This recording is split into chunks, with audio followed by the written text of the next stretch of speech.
Noong isang araw, merong isang babae na gusto akong mamatay na.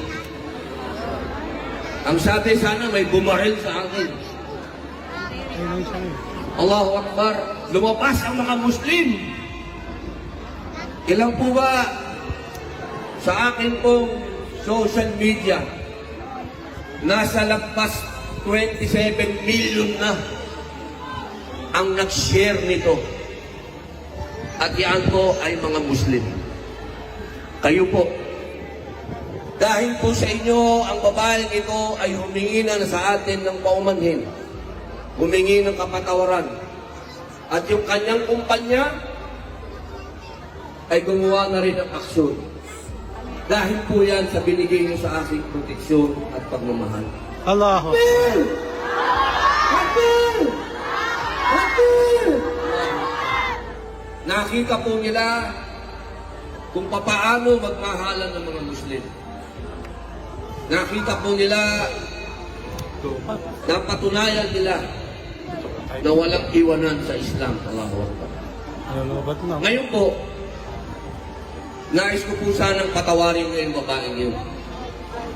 Payag po ba kayo? Payag kami, payag. Pwede naman, pwede.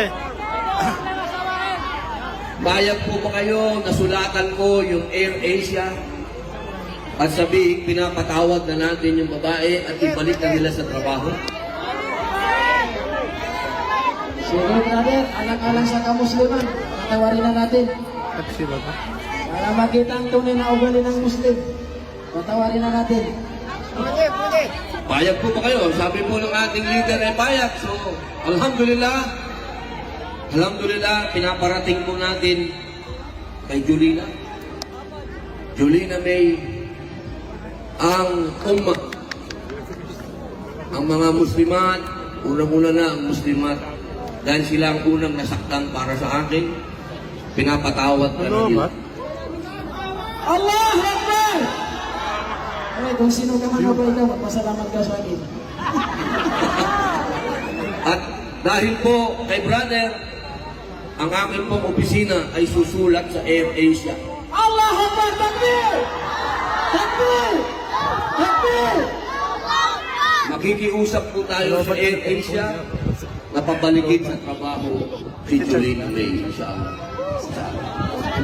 Para makita po nila kung ano ang ilaw ng mga Muslim. Yeah! Takbir! Takbir! Takbir!